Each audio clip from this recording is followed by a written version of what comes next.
Hello mga kabahag! Kamusta po kayo dyan? Sana lahat kayo ay okay. Today ay magluluto tayo ng pansit canton. Ano ba ang gusto nyo sa canton? Yung masabaw ba? O tuyo? Ako kasi gusto ko yung masabaw-sabaw. Mas masarap kasing kainin kapag ka masabaw. O siya, umpisahan na po natin. So eto at nag-mess and plus muna tayo. Naghiwa tayo dito ng bawang, sibuyas, carrots. At ngayon naman, hihiwain na natin itong pangsahog natin.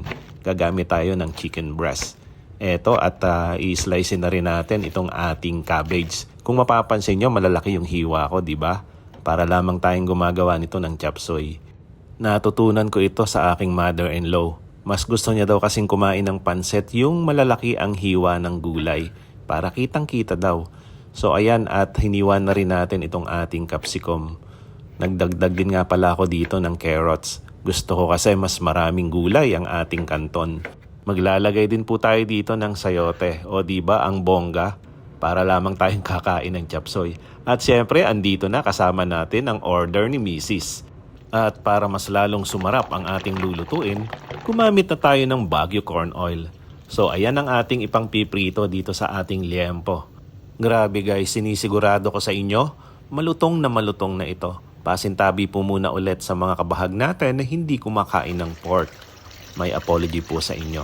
O siya, balikan na natin itong ating niluluto.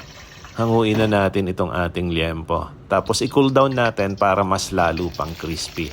At ngayon, igigisa muna natin itong ating pangsahog. Chicken breast ang ginamit po natin at habang sinusutay natin, naglagay tayo dito ng pepper powder, nor seasoning. Ito yung mga added ingredients na pampalasa natin. At ngayon, isusutay natin itong Baguio beans, sayote, carrots. Sutay lamang natin siya hanggang ma-reach na natin yung pagiging half-cook nito. At kapag ka okay na to, isabay na rin natin itong ating cabbage. Ginagawa ko ito para hindi ma-overcook ang ating gulay.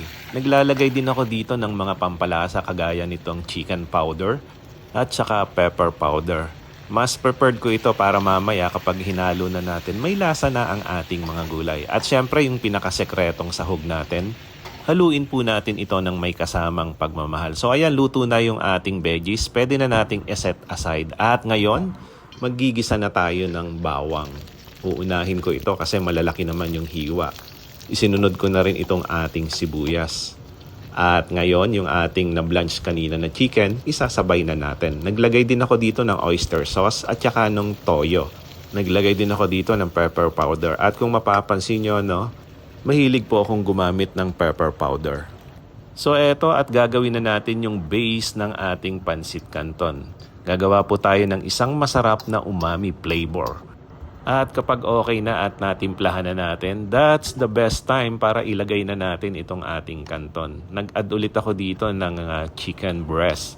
O diba, saganang sagana at hindi natin tinipid ito. So eto, inilalagay na rin natin itong capsicum at saka sesame oil. Malapit na po kasing maluto itong ating canton.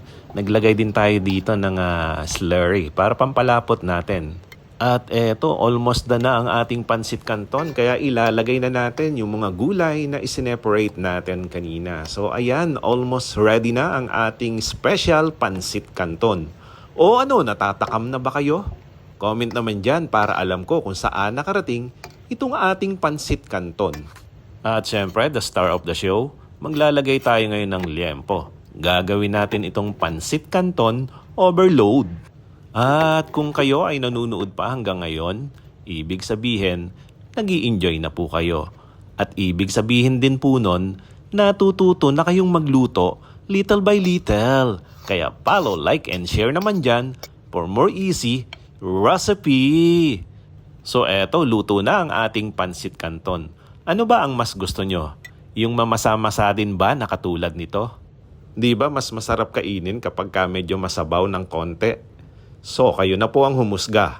Masabaw o hindi masabaw? The choice is yours, mga kabahag. Oh, ano pang hinihintay nyo? Atak! Guys, kumakain din po ba kayo ng pansit canton na may kasamang monay? Eto, subukan nyo, baka magustuhan nyo. Partneran pa natin mamaya ng Coke.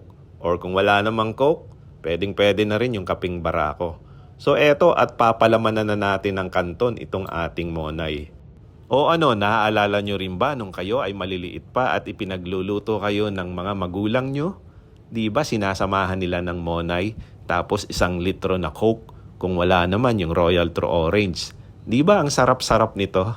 Minsan nga kapag ka birthday ito lang yung handa eh. At solve na tayo ng mga panahon na iyon. So ayan, kainin na natin.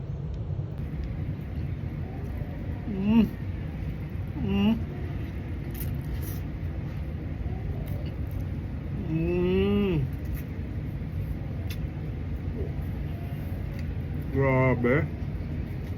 Ang yummy. Guys, alam nyo ba habang niluluto ko ito kaninang umaga? Ang lakas ng ulan. Grabe ang angge at nababasa kami dito. Pero okay lang kasi nag-i-enjoy naman ako.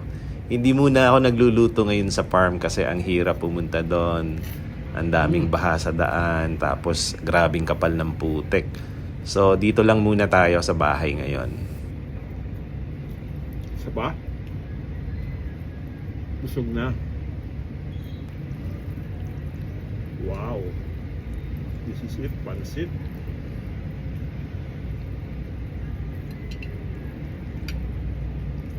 Bigyan natin ng konting kalamansi.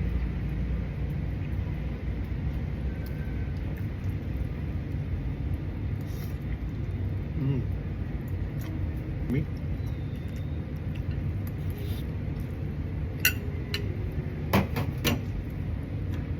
So paano guys? Thank you for watching. See you on my next video.